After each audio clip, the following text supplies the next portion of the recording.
ஸ்மரணம் Govinda Govinda. Welcome to பரமௌஷதம் நாராயணியம். இன்னைக்கு நம்ம சாப்டர் 22க்குள்ள நுழைய போறோம். சாப்டர் 22 ரொம்ப அழகான சாப்டர். அஜாமிள உபாக்கியானம். அஜாமிளன்னு ஒரு ராஜா இருந்தான். அவனை எப்படி பகவான் வந்து காப்பாத்தினார் அப்படிங்கிறத நம்ம பார்க்க போறோம். ஃபர்ஸ்ட் ஸ்லோகத்தை பார்க்கலாம்.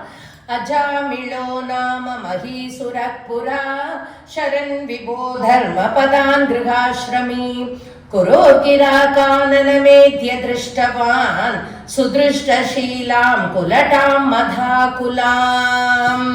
ஃபர்ஸ்ட் ஸ்லோகத்துல பட்டத்திரி சொல்றார், அஜாமிளன் என்ற பெயர் கொண்ட அந்தணன் ஒருவன் அந்த காலத்துல இருந்தான். அவன் வந்து நல்ல தர்ம வழியில தான் நடந்துட்டு இருந்தான். ரொம்ப நல்லவனா இருந்தான். ரொம்ப பகவத் ஆராதனை பண்ணிட்டு இருந்தான். தினம் பூஜை புனஸ்காரம் அப்படின்னு இருந்தான். ஒரு நாள் அவன் தந்தை வந்து ஏதோ யாகம் செய்ய ஆசைப்பட்டதுனால வனத்திற்கு செல்கிறான். அந்த சமைத்து அதெல்லாம் கொண்டு வரத்துக்காக அங்க ஒரு சந்தர்ப்பவசமா ஒரு வேசியை, அதாவது மிகவும் காம வெறி கொண்ட ஒரு வேசியை கண்டான் அப்படின்னு முதல் ஸ்லோகத்துல முடிக்கிறான். ரெண்டாவது ஸ்லோகத்துல என்னதான் அஜாமிளன் ரொம்ப சாந்த குணம் உடையவனாக இருந்தா கூட அந்த வேசியினால் ஈர்க்கப்பட்டான். அவன் வந்து அதான் யாரை விட்டுது, சில கர்மாக்கள் வந்து விடாது. அந்த மாதிரி அந்த வேசியால் அவன் ஈர்க்கப்பட்டு தன்னோட குல தர்மத்தை மறந்தான், அறவழியை விட்டான். இதெல்லாம் விட்டுட்டு அந்த வேசியோடையே காலத்தை கழிச்சான். முதுமை எய்திய பின் மீண்டும் உன் திருநாமத்தை பெயராக கொண்ட தன்னுடைய கடைசி மகன் பிறக்கும் போதுதான் அவனுக்கு ஞானம் வந்தது. தன்னுடைய கடைசி மகனுக்கு நாராயணன்னு பேர் வச்சான். அது ஒண்ணு அவன் பண்ணின ரொம்ப நல்ல காரியம். அந்த குழந்தை மேல அவன் ரொம்ப அன்பு வச்சுட்டு இருந்தான். மூணாவது ஸ்லோகத்துல சொல்ற, அவனுக்கு ஒரு முறை மரணத்தோட வாயிலுக்கு போயிட்டு அவன் அருகாமையில் வந்த போது 3 யமதர்மன் என்ன பண்ணா, 3 யமபாஷதர்களை அனுப்பிச்சானா. அந்த பயத்துல அந்த யமபாஷதர்களே அவன் பார்த்துட்டான். அந்த யாரு, அஜாமிளன் பார்த்துட்டு அந்த பயத்துல என்ன பண்ணா, தன்னோட கடைசி குழந்தைக்கு நாராயணான்னு பேர் வச்சான் இல்லையா, நாராயணா நாராயணான்னு அந்த குழந்தைய அழைச்சான். ஸோ அவன் பண்ணின பாவங்கள் எல்லாம் பகவான் ஒரு செகண்ட்ல தொடச்சிட்டார். அழைச்ச உடனே 4வது ஸ்லோகத்துல சொல்ற, கெட்ட வழியில அவன் சென்ற போதிலும் உன்னுடைய திருநாமத்தை ஒரே ஒரு முறை அவன் கூறியதால் உன்னுடைய ஏவலர்கள், அதாவது பகவானோட பாஷதர்கள், தேவ பாஷதர்கள் இவாள்லாம் ஓடியே வந்துட்டாளாம். பகவான் அனுப்பிச்சுட்டாளாம். நான் எப்படி வந்தாலும் 4 கைகள் கொண்டு பஞ்ச பட்டாடை கட்டி கொண்டு அவர்கள் வந்த அழகு மிக்க அந்த விஷ்ணு பாசதர்கள் அங்கு ஓடியே வந்து விட்டனர் அப்படிங்கிறார் பட்டதிரி. 5வது ஸ்லோகத்துல என்ன சொல்றார், யமனது வீரர்கள் வந்து அந்த பாசம் சொல்வாள், அந்த கயிறு சொல்வாய், அந்த கயரால் அவனை கட்டி இழுக்கின்ற சமயத்தில் உன்னுடைய ஏவலர்கள் அங்கு வந்தனர். அங்கு வந்து அதை தடுத்து நிறுத்தினர். அப்போது அவர்கள் அஜாமிளன் செய்த பாவங்களை எல்லாம் அந்த யமபாஷதர்கள் அந்த விஷ்ணு பாஷதர்களிடம் கூறினார்கள். எல்லாத்தையும் எடுத்து உரைத்தினர். விஷ்ணு பாஷதர்கள் அழகா கேட்டு இருந்தா. அப்போ 6வது ஸ்லோகத்துல என்ன சொல்றார், விஷ்ணுவோட ஏவலர்கள் என்ன சொல்றாருன்னா, அந்த யமபாஷதர்களை பார்த்து, அவன் பாவம் செய்தவனாகவே இருக்கட்டும், அவன் பிராயச்சித்தம் செய்தானே அப்படின்னு சொல்லிட்டான். அது உங்களுக்கு தெரியாதா அப்படின்னு விஷ்ணு பாஷதர்கள் யமபாஷதர்களை பார்த்து சொன்னான். 7வது ஸ்லோகத்துல என்ன சொல்றாருன்னா, பட்டதிரி வேத சாஸ்திரங்கள்ல, இது விஷ்ணு பாஷதர்கள் சொன்னதாக பட்டதிரி சொல்றார், வேத சாஸ்திரங்கள்ல விதிக்கப்பட்டுள்ள சில நோன்புகளை செய்வதன் மூலம் பாபங்கள் எல்லாம் அழிஞ்சு ஒரு மனிதன் தூய்மையாகி விடுகிறான். அப்படி அழிந்து போனாலும் பாவம் செய்தவனுக்கு அந்த வாசனை போகாது. இப்போ நம்ம ஒரு காரியம், ஒரு கெட்ட காரியம் பண்ணிட்டோம்னு வச்சுக்கோங்க, அதுக்கு நம்ம சுவாமி கிட்ட மன்னிப்பு கேட்போம். சுவாமியோட நாமத்தை 100 தடவை சொல்றேன், 108 தடவை சொல்றேன், செய்யப்படும். அப்ப திருப்பி அந்த வாசனை போகும்போது திருப்பி இன்னொரு தடவை அந்த பாவத்தை செய்யதான் செய்வோம். வாழ்க்கையில நம்ம பாவம் செஞ்சுட்டே இருப்போம், மன்னிப்பு கேட்டுட்டே இருப்போம்.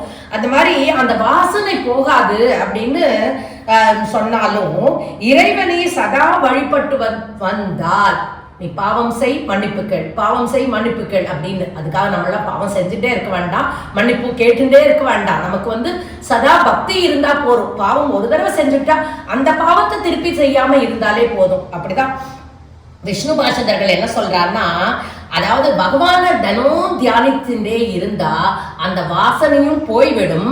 அந்த வாசனையினால அவன் செய்யும் பாவமும் அழிஞ்சு விடும். அந்த வாசனை தானே அவனை பாவம் செய்ய தூண்டுறது. அப்ப அந்த வாசனையை விஷ்ணு வாசகர்கள் சொல்ற பகவன் நாம சொல்றவனுக்கு அந்த வாசனையும் போய்விடும் அப்படின்னு 7வது ஸ்லோகத்துல சொல்றார். 8வது ஸ்லோகம் ரொம்ப அழகான ஸ்லோகம்.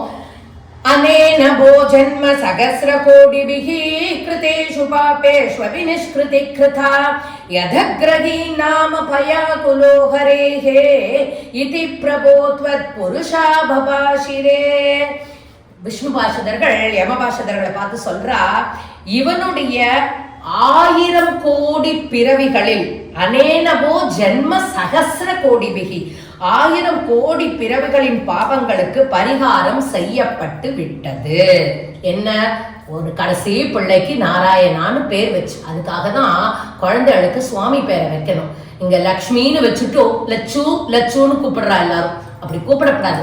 லக்ஷ்மி மகாலட்சுமின்னு முடிச்சுட்டு மகான்னு கூப்பிடுவோம். என்னத்துக்கு? மகாலட்சுமி. எவ்வளவு அழகான பேர்.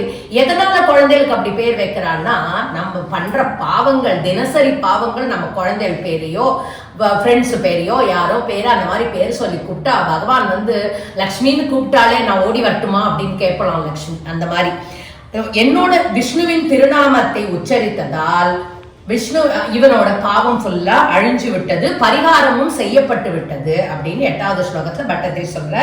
9வது ஸ்லோகத்துல சொல்ற, அறியாமல் கூட, அதாவது தெரியாம விஷ்ணு நாமத்தை சொல்லிவிட்டாலும் கூட அது எப்படி இருக்கும்னா, ஒரு நெருப்பு ஒண்ணு எரிஞ்சுட்டு இருக்கு, அது நீ அதுல நீ விறகு போட்ட ஏதோ போட்டினா பஸ்மம் ஆயிடும். அது போல நீ அறியாம விஷ்ணு நாமத்தை சொல்லிட்டாலும் அறியாம சிவநாமத்தை சொல்லிட்டாலும் உன்னோட பாவம் அந்த விறகு கட்டை எப்படி சாம்பலா போறதோ அது போல உன்னோட பாவம் எல்லாம் சாம்பலாக போகும். அதாவது பகவானோட திருநாமம் பாபத்தை எரித்து விடும். அவ்வளவு சிறப்பானது பகவன் நாமம் அப்படின்னு பட்டத்திரி சொல்றார். விஷ்ணு தூதர்கள் சொன்னதாக பட்டத்திரி சொல்றார். 10வது ஸ்லோகத்துல சொல்றார், இப்படி விஷ்ணு தூதர்கள் சொன்னதை கேட்டு யமதூதர்கள் அஜாமளனை கொண்டு செல்லாமல் விட்டு விட்டார்கள். அவனும் இன்னும் நிறைய சிறிது காலம் உயிரோடு இருந்து கம்ப்ளீட்டா பகவத் தியானத்துல இருந்து பின்னர் விஷ்ணு தூதர்களாலேயே பகவானின் பரமபதத்திற்கு அழைத்து செல்லப்பட்டான் அப்படின்னு சொல்லி 10வது ஸ்லோகத்தை சொல்லிட்டு 11வது ஸ்லோகத்துல என்ன முடிக்கிறார்னா, நடந்த எல்லாவற்றையும் யமதூதர்கள் போய் யமராஜனிடம் சொன்னார்கள். இந்த மாதிரி சொல்ல யமதர்மராஜா பயந்து போயிட்டான். பயந்துட்டு என்ன சொன்னாரோ, இனி விஷ்ணு பக்தர்களை நீங்கள் சீண்டக்கூடாது, நெருங்கவே கூடாது அப்படின்னு கட்டளை இட்டாராம். பட்டத்திரி கடைசியில முடிக்கிறார், அப்பேற்பட்ட குருவாயூர் புறத்து ஈஷா என்னை நோய் கூட்டத்திலிருந்து காப்பாற்று அப்படின்னு சொல்லி இந்த 22வது அஜாமிள உபாக்கியானம் சொல்வா. இந்த சாப்டர் ரொம்ப அழகா சம்பூர்ணம் பண்றார் பட்டத்திரி. கோபிகா ஜீவன ஸ்மரணம் கோவிந்தா கோவிந்தா.